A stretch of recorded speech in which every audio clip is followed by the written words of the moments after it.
It was the day of my 20th birthday, and I had been persuaded to go for a meal with my family.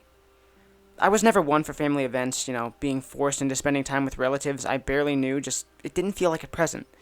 But it made my mom happy, so I agreed. This happened to be my worst birthday yet. I hadn't exactly been feeling great for the past year or so, and neither had Alex. The experiences involving Solomon had become more frequent and were really starting to take a toll on all of us. Well, except Paul. He seemed to be doing fine. About halfway through the meal, I excused myself from the table so I can go to the bathroom. I had just finished washing my hands when somebody approached me. "You're Jack, aren't you?" he said. "Yeah, I am. Do I know you?" "I don't think so. I'm Michael. I live down the road from you." "Oh yeah. Another kid who'd hid away for his whole life," I said snidely under my breath. "Ah, I guess so. I actually used to see you playing out when I was younger. I was never allowed out, because of him. You and your brother were pretty gutsy." "Him? So you know too, then." "Same shit, different story." "I know about it. So does my mom. We never seen him, but my dad has. Him and a couple of his friends were part of it back in the late 70s. He gets to people, he fucks them up, drives them crazy.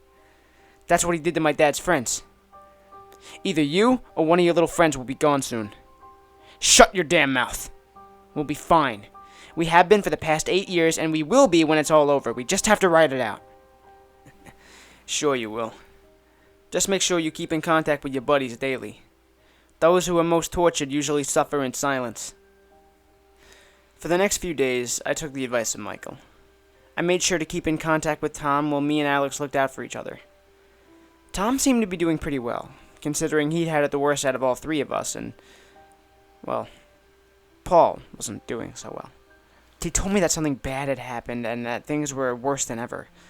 Up until this point, Paul had never mentioned to me that he'd experienced anything out of the ordinary, so this was a complete surprise. I'd asked him once, but he denied ever seeing anything. I guess he was suffering in silence. Paul was looking worse than ever when he told me the story.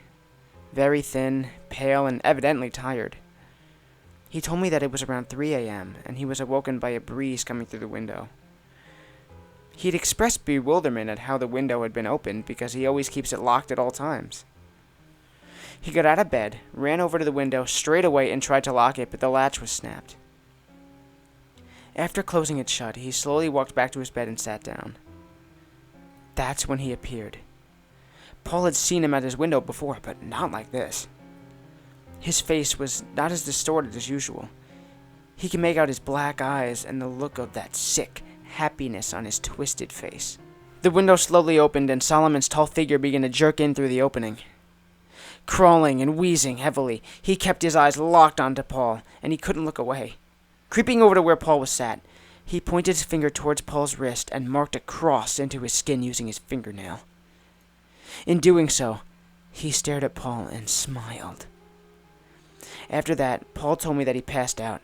The mixture of pain and fear had become too much for him, and he woke up the next day with his window latch still broken. It wasn't a dream, and he had the scar to prove it. A few days had gone by, and we were all terrified by Paul's story. We had no idea what to do. We couldn't hide, we couldn't tell anybody because they all react the same way that Tom's parents did, and we definitely couldn't stop him ourselves. We were being tortured nightly by someone or something, and it was made that much worse by not knowing what we were dealing with. After a surprisingly good night's sleep, I awoke to a knock at the door. It was Michael. After getting dressed, he took me onto the brook along the back of my house. "There's something you need to see. It's only about a mile away from here," he said nervously. When we finally reached our destination, I was confronted by an old abandoned house. I immediately knew where we were, but I didn't know why. "Why did you bring me here?" I asked angrily. I thought you should see it. I thought maybe you'd like to know that it's still here." "Well, I didn't know that it was still here, that's for sure, but I really didn't want to be anywhere near this house. You need more answers.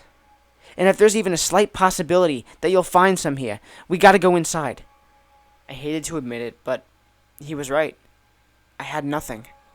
Some history on Solomon and the color of his eyes wasn't going to get me anywhere. I had to go inside. For all of us. Okay, fine. Let's go then, I said with an infinite sickness in my stomach. Upon going inside, we could see that it was completely abandoned and destroyed. The stairs leading up to the second floor had collapsed into a pile of wooden rubble. The living room and kitchen looked as if they had been lit alight, and there was nothing left in the house that indicated that anyone had ever lived there. The only thing that looked to be in shape was the basement door. Michael was the first of us to grab the door handle. He anxiously turned the knob and began to walk down the rotting wooden steps. I nervously followed as the light from the living room slowly lessened the further I stepped into the dark hollow. As I turned the corner, I was greeted by an entire wall of photographs lit solely by a candle on a dirty old table. Hundreds upon hundreds of images scattered all over the place. Some looked as if they were from the 60s, some from the 70s, the 80s. Then there were the more recent ones. After looking through them, we found pictures of everyone we knew. There had been crosses drawn on random pictures, while other pictures were clear of such markings. Tom's photo had a cross on it. Alex's photo had a cross on it. Paul's boasted the same scribble, and mine did too. But Michael's was clear. There was even pictures of our parents from when they were younger. Tom and Paul's parents had been crossed out, as had Michael's dad. But my parents and Michael's mom were clear. None of this made any sense. What did the crosses mean? It didn't mean death because all of our parents were still alive, so what did it mean? I was racking my brain in confusion. Then we heard the footsteps. We froze on the spot, too scared to move. The bangs were getting louder as they approached the basement door. That's when I'd realized I had left it open. It was clear that we were downstairs. The final bit of light hitting the basement turned to black, and it became apparent that there was somebody standing at the top of the stairs. Michael and I tiptoed and hid beneath the steps as Solomon began making his way down from above our heads. He gasped for air as he reached the bottom stair. His lanky frame hobbled over to the table and took a look around at the photographs.